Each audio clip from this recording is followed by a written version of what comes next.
खुशामदीद दोस्तों, राम राम सलाम। मैं हूं आपका भाई धर्मपाल मलिक यूट्यूब चैनल पर आप सबका स्वागत है। भाइयों, कुछ दिन पहले मैंने एक वीडियो बनाई थी एजुकेशन के ऊपर, और वो हरियाणा में जो नहीं वो एजुकेशन का जो नहीं सत्र नीचे आता जा रहा है। 16 अक्टूबर 2025 को ये मैंने अखबार की कटिंग भी लगाई थी। एक खबर आई थी दैनिक भास्कर अखबार में कि प्रदेश के 450 स्कूलों में 10 से कम छात्र हैं और 1066 स्कूलों में सिर्फ एक अध्यापक पढ़ा रहा है। तो उसके ऊपर ठीक रिस्पॉन्स आया और बहुत से श्रोताओं ने जो मेरी बातें सुनते उन्होंने मेरे से के फ़ोन करके भी बताया कि अंकल जी, हरियाणा के अंदर एजुकेशन का डेवलपमेंट कैसे हुआ और अब क्या स्थिति, आप इसके बारे में भी बताएं। तो भाइयों, मैं आपको बता दूं, ये हमारा हरियाणा एक बहुत पुराना प्रदेश है। रामशाही वर्मा अपनी किताब दी थ्री लाल्स ऑफ हरियाणा के अंदर लिखते हैं कि आज से लगभग 4000 साल पहले हमारे हरियाणा के अंदर सरस्वती नदी बहती थी और उसी सरस्वती नदी के किनारे पर जो नहीं वेदों की रचना की गई थी। वेदों को दुनिया की सबसे पुरानी किताब कहते हैं, लेकिन वो भारत की सबसे पुरानी किताब जरूर है, ये निश्चित रूप से कहा जा सकता है। इसी प्रकार से महाभारत का जिक्र आता है।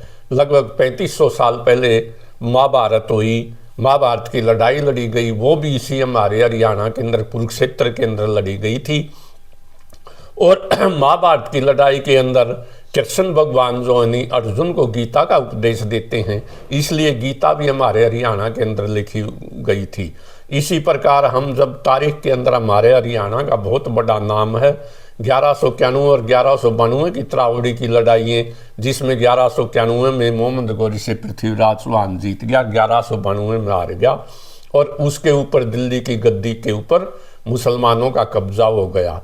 तो ये भी हमारे हरियाणा में हुआ था। पानीपत के तीनों युद्ध 1526 में जो बाबर की लड़ाई, जिससे मुगल वंश की नींव रखी। 1556 में जो अकबर और एमू के मध्य लड़ाई हुई। 1761 में अहमद शाह और अब्दाली के मध्य पानीपत की तीसरी लड़ाई हुई। इतिहास की तीनों लड़ाइयाँ प्रसिद्ध जोनी, पहली 1526 में इब्राहिम लोदी और बाबर के बीच में। तो तीनों लड़ाइयाँ जो तारीख में जिनकी बहुत ज़्यादा इम्पोर्टेंस है, वो हमारे इसी हरियाणा के अंदर लड़ी गई। फिर आते हैं मुगलों के राज के बाद आते हैं अंग्रेज। हमारे हरियाणा के अंदर अंग्रेज जो हैं वो 1803 के अंदर इस हरियाणा के इलाके के ऊपर अंग्रेज़ों का अधिकार हो गया था। उस समय दिल्ली का बादशाह शाह आलम था, जिसके बारे में कहा जाता है शाह आलम दिल्ली से पालम। वो केवल नाम मात्र का बादशाह था। असली पावर जो थी नहीं वो दौलत राव सिंधिया था। सिंधिया के बीच में और जोनी अंग्रेज कमांडर जोनी लॉर्ड लेक के बीच में, उनकी सेनाओं के बीच में लड़ाई हुई। अंग्रेज जीत गए। फिर जोनी 30 दिसंबर 1803 को सरजी अंजन गांव की संधि हुई, जिसके अंदर सिंधिया ने इस हरियाणा के ऊपर अंग्रेजों का अधिकार मान लिया। उस समय दिल्ली के ऊपर भी उनका अधिकार हो गया। 30 सितंबर 1803 को जोनी शाह आलम ने अंग्रेजों के सामने सरेंडर कर दिया था। इस प्रकार ये हमारा इलाका जो आज का हरियाणा है, उस टाइम 1803 के अंदर दिल्ली 5 जिले थे, दिल्ली, गुड़गांव, रोहतक, हिसार और पानीपत। ये हमारा इलाका जो है नी वो अंग्रेज़ों के नीचे आ गया या बंगाल प्रेसिडेंसी के नीचे आ गया, जबकि थानेसर और अम्बाला उस समय भी पंजाब का हिस्सा थे। फिर 1833 के अंदर एक नया प्रांत और बन गया और जिसका नाम था नॉर्थ वेस्टर्न प्रोविंस, जिसको आज का यूपी कह दे सकते हैं, और आगरा उसकी राजधानी थी। हमारा जो आज का हरियाणा है वो यूपी के साथ मिला दिया गया। 1857 की लड़ाई के अंदर हमने अंग्रेज़ों को बुरी तरह से हराया था। 5 डीसी थे हरियाणा के अंदर। पानीपत के डीसी मैकविलर का दिल्ली के अंदर गोले से उड़ा दिया गया। दिल्ली का जो असिस्टेंट कमिश्नर था अंग्रेज, उसको गोले से उड़ा दिया। हिसार का डीसी वेडब्रन था, उसको, उसकी पत्नी को और उसके लड़के को जो 1 साल का था, उसको गोले से उड़ा दिया। हिसार का तहसीलदार था थॉम्पसन, उसको गोली से उड़ा दिया। जो फोर्ड गुड़गांव का डीसी था वो बोंडसी और सिलानी होते हुए, पलवल होते हुए मथुरा पैदल गया। इसी प्रकार का रोहतक का डीसी भागकर जून के महीने में सांपला तक पैदल गया और वो गर्मी से अंधा होगा, जीवन भर अंधा रहा। फिर सजा के तौर पर अंग्रेजों ने न तो इस हमारे इलाके में कोई शिक्षा का प्रबंध किया और हमें जो नहीं यूपी से तोड़कर पंजाब के साथ अटैच कर दिया, इसलिए शिक्षा के क्षेत्र में ये पिछड़ा रहा। तो अब हम बताते हैं, जब 1803 के अंदर अंग्रेज लोग हमारे हरियाणा के अंदर आए तो उस समय कंप्लीट रूप से एजुकेशन वो प्राइवेट हाथों में थी। कुछ तो थे मकतब, जो थे उर्दू फारसी पढ़ाने के स्कूल जो प्राइवेट थे, जमींदारों और अमीरों के बच्चे उनसे पढ़ते थे और उनकी फीस लेते थे, वो सरकारी नौकरी के लिए या राजकाज में, क्योंकि उस समय फारसी राजकाज की भाषा थी, नौकरी के लिए पढ़ते थे। कुछ फिर मकतब उनको भी कहते थे, मंदरसे भी कहते थे, जो मस्जिद में स्कूल चलाए जाते थे और मस्जिद का मुल्ला जिसको पूरी कुरान याद होती थी उसको हाफिज कहते थे, तो बच्चे कुरान सीखते थे, ये भी मुसलमानों के बच्चे थे। और इसी तरह से जो नहीं कुछ जो नहीं हिंदी के स्कूल थे जिनको छतसाला कहते थे, पढ़ने वालों को छाता कहते थे, उसमें और उनको महाजनी स्कूल भी कह सकते हैं, बनियों के बच्चे पढ़ते थे जिनको पहाड़े वगैरह सिखाए जाते थे और मुंडी सिखाई जाती थी जो बई वगैरह में लिखी जाती है। इसी प्रकार कुछ संस्कृत के स्कूल थे जिनको पाठशाला कहते थे, उनमें पढ़ने वाले बच्चों को विद्यार्थी कहते थे, उनके अंदर संस्कृत पढ़ाई जाती थी और धार्मिक शिक्षा दी जाती थी, धार्मिक ग्रंथ पढ़ाए जाते थे। इसी प्रकार स्कूल कहते थे, गुरमुखी भाषा के भी स्कूल थे पंजाबी के, और फिर जो नहीं अंग्रेजी के भी स्कूल थे। 6 प्रकार के स्कूल थे, लेकिन उनके अंदर बच्चे बहुत ही ज़्यादा कम थे और आम जनता के पास जो नहीं वो कोई शिक्षा का कोई प्रबंध नहीं था, आम जनता अनपढ़ थी। तो अंग्रेज आए जब वो यहाँ ऐसा प्रबंध था, लेकिन सन 1813 के अंदर इंग्लैंड की सरकार ने ईस्ट इंडिया कंपनी को आदेश दिया कि आप हिंदुस्तान के अंदर शिक्षा का प्रबंध कीजिए। तो 1813 में एक चार्टर बनाया जिसको कहते हैं चार्टर ऑफ 1813। उसके अंदर 1 लाख रुपए जो नहीं वो कंपनी ने शिक्षा के लिए, हिंदुस्तान में शिक्षा का प्रसार करने के लिए जो नहीं वो अलॉट कर दिए, बजट के अंदर रख दिए। लेकिन ये फैसला न हो सका कि इससे देसी भाषाओं को और देसी साहित्य का विकास किया जाए या अंग्रेजी भाषा या अंग्रेजी साहित्य का। कमेटी भी बनाई गई इसमें। H.H. विल्सन तो ये चाहता था जो उसका गुट तो देसी भाषाओं का जो वो विकास किया जाए, देसी साहित्य का, जबकि ट्रेवलियन का गुट ये चाहता था कि अंग्रेजी भाषा का जो नहीं वो प्रचार किया जाए और अंग्रेजी साहित्य का विकास किया जाए। राजा राम मोहन राय से समाज सुधारक भी ये चाहते थे कि भारत में इंग्लिश एजुकेशन की शिक्षा दी जाए। कोई फैसला न हो सका और 1823 तक बजट के 13 से 23 तक 1 रुपया भी शिक्षा के ऊपर खर्च न किया जा सका। लेकिन उस समय भी बहुत से अंग्रेज जो नहीं वो अफसर अच्छे थे, जैसे सोनीपत परगना के अंदर जो है नहीं विलियम फ्लेचर नाम का एक जो था नो अंग्रेज था, वो अफसर था। उसने अपने रिस्क के ऊपर, अपने खर्चे के ऊपर 1816 के अंदर अंग्रेज जो सोनीपत जो नहीं परगने के अंदर किसानों के बच्चे के लिए, न कि जमींदार और पैसे वालों के लिए, उसने 2 स्कूल खोल ले, जिसमें एक स्कूल में 20 बच्चे थे और 1 रुपया प्रति बच्चा टीचर को दिया जाता था, जिसमें एक टीचर था, एक असिस्टेंट था। तो इस प्रकार 20 बच्चों के 20 रुपए टीचर और असिस्टेंट के तनख्वाह बन जाती थी। यही नहीं, उसने बच्चों को भी प्रोत्साहन देने के लिए 1.5 सेर गेहूं का आटा प्रति माह बच्चों को इंसेंटिव दिया। फिर उसने जो नहीं तीसरा स्कूल जो नहीं 1820 में खोल लिया और चौथा स्कूल 1823 में खोल लिया। ये पहले स्कूल थे जो हमारे हरियाणा में सोनीपत परगने के अंदर आम जनता के लिए, किसानों के बच्चों के लिए खोले गए थे। 1823 में फिर एक कमेटी बनी, शिक्षा समिति, और जो नहीं उसको जो नहीं अंग्रेज अफसर ने भी जो नहीं उसको वो नहीं एक प्रार्थना पत्र दिया कि जो नहीं मेरे स्कूलों को भी जो नहीं सरकारी उसके अंडर में ले दिया जाए, लेकिन कमेटी ने इनकार कर दिया। तो मेरा कहने का मतलब ये है कि कोई शिक्षा की तरफ कोई ध्यान नहीं दिया गया। फिर आए विलियम बेंटिक 1858 से 1835 तक, वो भारत के गवर्नर जनरल थे। वो इस प्रदेश के अंदर या हिंदुस्तान में शिक्षा का प्रचार करना चाहते थे। उन्होंने एजुकेशन कमेटी को चिट्ठी भी लिखी, लेकिन उसकी चिट्ठी के ऊपर कोई गौर नहीं किया गया। फिर 1834 के अंदर लॉर्ड मैकाले आते हैं और लॉर्ड मैकाले ने विलियम बेंटिक के साथ मिलकर उसको एजुकेशन कमेटी का प्रेसिडेंट बनाया।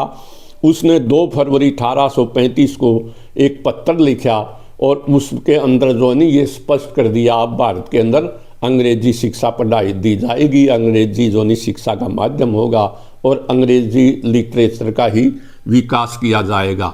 इसकी कन्फर्मेशन जो 7 मार्च 1835 को विलियम बेंटिक ने भी दे दी। अंग्रेज क्यों इसका हिंदुस्तान के अंदर अंग्रेजी की शिक्षा देना चाहते हैं, इसके लिए कहा जाता कि इंग्लैंड से आने वाले क्लर्कों की तनख्वाह ज़्यादा थी और वो महंगी पड़ते थे, इसलिए वो ऐसे भारतीय पैदा करना चाहते थे जो देख खून से तो हिंदुस्तानी हों लेकिन विचारों से, दिमाग से, भाषा से अंग्रेज हों, और वो कुछ हद तक अपनी पॉलिसी के अंदर जो कामयाब भी रहे।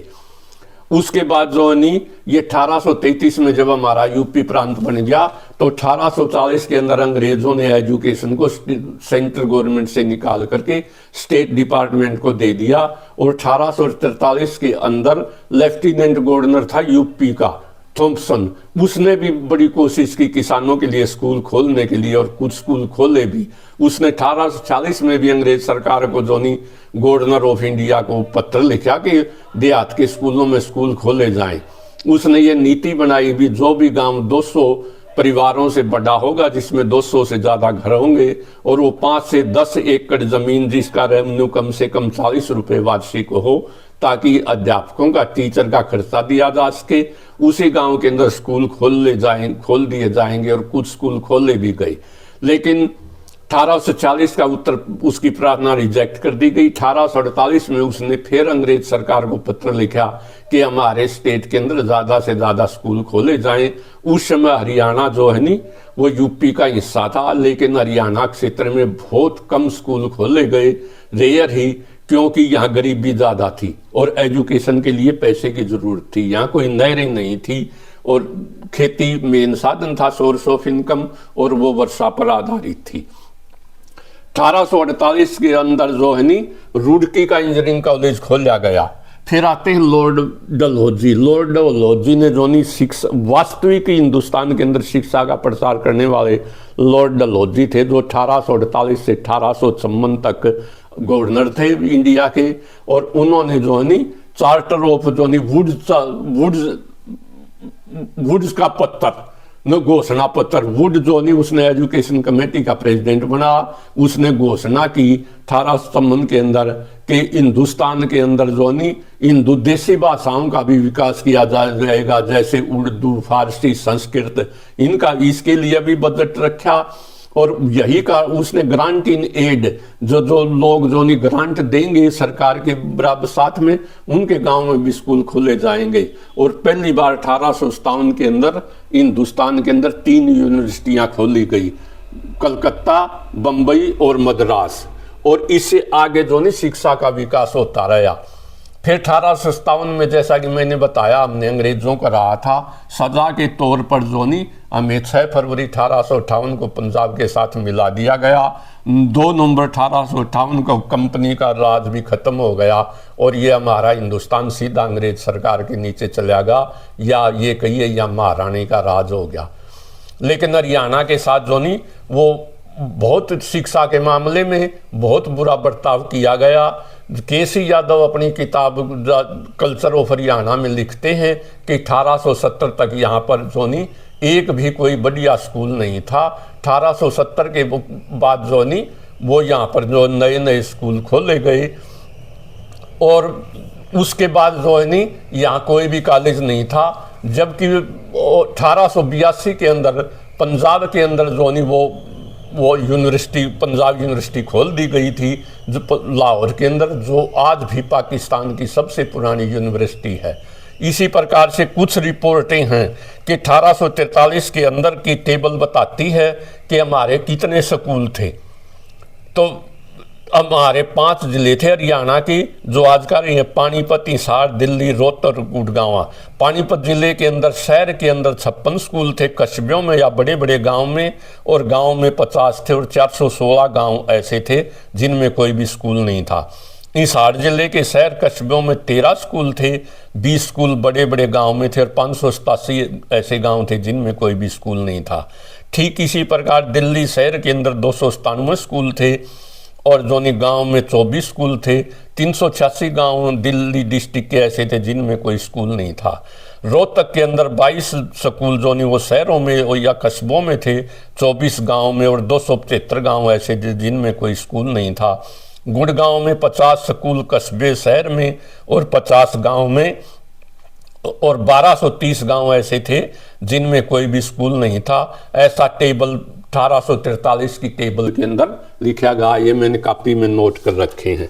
इसी प्रकार से जो है अगर 1856-57 की एक टेबल बताती है कि स्कूल में जाने वाले बच्चों का कितना प्रतिशत था।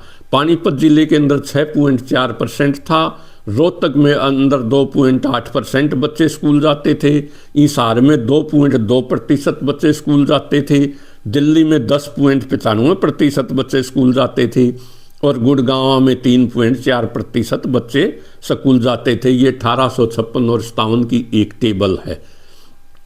1856 के डिस्पैच के अंदर दिल्ली, गुड़गांव और रोहतक जिले में अनेक तहसीलदारी स्कूल खोले गए वुड डिस्पैच के तहत, और बाद में जो अन्य जिलों में भी तहसीलदारी स्कूल खोले गए। इन स्कूलों में शिक्षा का मीडियम हिंदी या उर्दू होता था, या दोनों होते थे। करनाल और रोहतक में सन 1856 में हाई स्कूल खोले गए। भिवानी, रेवाड़ी, दिल्ली और जगाधरी में सन 1857 में सरकारी हाई स्कूल खोले गए। तो इस प्रकार से जो ये 1856-57 तक उसकी स्थिति थी। इसी प्रकार से हम एक अन्य टेबल के अंदर देखते हैं कि हमारे हरियाणा के अंदर जो है लिटरेसी इन 1901 में हमारा लिटरेसी रेट थोड़ा बढ़ गया। दिल्ली के अंदर 4.6% बच्चे जो नहीं वो आदमी पढ़े हुए थे, अम्बाला के अंदर 4.3%, करनाल में 2.4%, हिसार में 2.7, रोहतक में 2.7। तो लेकिन इसमें नोट करने वाली बात यह है, इसमें मेल रेट ज़्यादा था और फीमेल रेट बिल्कुल नाम मात्र का ही था। पंजाब के उस समय 28 ज़िले थे, जिनमें से दिल्ली का लिटरेसी रेट में 5वां स्थान था, जबकि हिसार का 25वां स्थान था। तो कहने का तात्पर्य यह है कि हमारे इस क्षेत्र के अंदर शिक्षा का जो नहीं बहुत ही वो कम वो था प्रचार। और 1901 और 1902 की एक रिपोर्ट और की जाती है कि सरकार भी शिक्षा के ऊपर कम से कम खर्च करती थी। जैसे एक रिपोर्ट के अंदर साफ शब्दों में लिखा कि अम्बाला जिले के अंदर 1901-1902 के अंदर कुल खर्च एजुकेशन के ऊपर किया गया 72,615 रुपये, करनाल में 53,650 रुपये, वो ये वार्षिक खर्च है। हिसार में 44,863 रुपये, और रोहतक में 44,047 रुपये, और गुड़गांव के अंदर 46,836 रुपये। इस प्रकार ये टेबल बताती है कि शिक्षा के ऊपर सरकार भी कम से कम खर्च करती थी। तो उस समय जो नहीं मुस्लिम स्कूल भी होते थे प्राइवेट, और हिंदू स्कूल भी होते थे। क्यों होते थे? क्योंकि हमारी 1947 के पार्टीशन ने हमारी डेमोग्राफी को ही चेंज कर दिया, हमारा जो जनसंख्या थी उसको ही खराब कर दिया। क्योंकि 1947 में जिलेवार मुसलमानों की जनसंख्या इस प्रकार थी। हिसार जिले में 28% 2%, ऐसा स्टेट गजटियर ऑफ हरियाणा का आंकड़ा है ये। रोहतक में 17.2%, गुड़गांव में 33.5%, करनाल में 30.6% और अम्बाला में 31.6% थी। अब हम आते हैं कि फिर हमारे हरियाणा में एजुकेशन कैसे आई। 1920 के अंदर पंजाब के अंदर जो नहीं वो पहली बार जो नहीं असेंबली के चुनाव हुए, उस टाइम उनको कहते थे MLC, member of legislative council. Chaudhary Chhotu Ram 1923 में पहली बार जो नहीं वो MLC बने, और 1926 के अंदर जो नहीं वो उन्होंने रोहतक के अंदर इंटरमीडिएट कॉलेज 12 क्लास तक का कॉलेज खुलवाया था 1926 के अंदर। फिर 1937 से 45 तक वो जमींदारा लीग की पार्टी में यूनियनिस्ट पार्टी की सरकार बनी और उसके अंदर वो मंत्री थे। 1940 के अंदर रोहतक के अंदर उसी कॉलेज को बीए तक का कॉलेज कर दिया गया, खोल दिया गया। 1945 के अंदर जो नी जाटी रोज कॉलेज भी जो नी वो भी खोला गया। तो मेरा कहने का मतलब ये है, मेरे किसी श्रोता ने प्रश्न पूछा क्या नेताओं का पॉलिटिकल पावर का और एजुकेशन का भी कोई संबंध है? बिल्कुल 100% संबंध है। एजुकेशन जो नहीं वो सत्ता के पीछे पीछे चलती है। जब चौधरी छोटू राम चौधरी थे तो रोहतक के अंदर स्कूल खोले गए। जब भगवत दयाल शर्मा 1966 में हरियाणा बना, वो भारत के हरियाणा के पहले मुख्यमंत्री बने तो मेडिकल कॉलेज रोहतक के अंदर खोला गया। जब चौधरी बंसीलाल 1968 के अंदर सीएम बने तो उनका पुराना जिला हिसार था, जिसके आजकल 4 जिले बन चुके हैं, सिरसा, हिसार, भिवानी और फतेहाबाद। तो हिसार के अंदर 1971 के अंदर उन्होंने एग्रीकल्चर यूनिवर्सिटी खोल ली। 1975 के अंदर जो नहीं प्रोफेसर शेर सिंह के प्रयासों से रोहतक के अंदर जो रीजनल कॉलेज था वो यूनिवर्सिटी खोल ली। जब पंजाब के अंदर पंजाब और भारत और पाकिस्तान इकट्ठे थे तो लाहौर के आसपास पॉलिटिकल पावर थी। लाहौर के अंदर पहली यूनिवर्सिटी 1882 में बनी, वहीं पर स्कूल और कॉलेज खोले गए। उसके बाद सत्ता जो नहीं 1947 में पार्टीशन के बाद जो नहीं पंजाब के सिखों के पास रही, अमृतसर के आसपास, इसलिए जो नहीं पंजाब यूनिवर्सिटी चंडीगढ़ और एग्रीकल्चर यूनिवर्सिटी लुधियाना बनी। और नोट करने वाली बात यह है कि हरियाणा में केवल एक छोटी सी यूनिवर्सिटी थी, कुरुक्षेत्र यूनिवर्सिटी, जो 1956 में बनी थी और वो केवल संस्कृत यूनिवर्सिटी थी। 1966 में भी हरियाणा के अंदर केवल 20 कॉलेज थे। तो मेरा कहने का तात्पर्य ये है, जब जोनी चौधरी देवीलाल चीफ मिनिस्टर बने तो वो जोनी सिरसा के अंदर यूनिवर्सिटी खोली गई। जब चौधरी भजनलाल चीफ मिनिस्टर बने तो हिसार के अंदर उन्होंने गुरु जम्बेश्वर यूनिवर्सिटी को खोला। तो सत्ता का और इसका गहरा संबंध आपस के अंदर। अब आता कि आजकल हरियाणा के अंदर क्या स्थिति है भाइयों। अब एजुकेशन जो नहीं वो ढलान के ऊपर है। हरियाणा के अंदर एजुकेशन की स्थिति अच्छी नहीं है। लगभग 5000 स्कूल हरियाणा के अंदर बंद हो चुके हैं। सारे देश में 1 लाख स्कूल बंद हो चुके हैं। और सरकार की भी ये पॉलिसी है कि एजुकेशन सेक्टर को प्राइवेट सेक्टर में लिया जाए, क्योंकि एक चिराग योजना अखबारों में आई थी, सरकार ने लागू करने की कोशिश की कि जो बच्चा जिसके पिता की वार्षिक आमदनी 1,80,000 रुपये तक या उससे कम है, वो सरकारी कार्यालय में, सरकारी स्कूल में अगर उसका बच्चा जाएगा तो 500 रुपये फीस भरेगा, और अगर उसी का बच्चा प्राइवेट स्कूल में जाएगा तो 1100 रुपये फीस दोनों प्राइवेट स्कूल की सरकार देगी। इससे ये साफ जाहिर होता है कि सरकार एजुकेशन को प्राइवेट सेक्टर में लाना चाहती है। WTO का भी यही एजेंडा है कि शिक्षा को प्राइवेट सेक्टर में लाया जाए।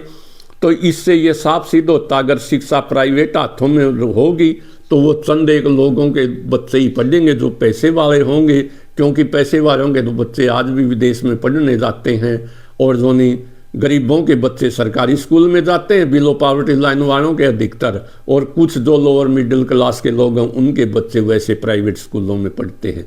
तो शिक्षा का भी डायरेक्ट रिलेशन आर्थिक हालात से है।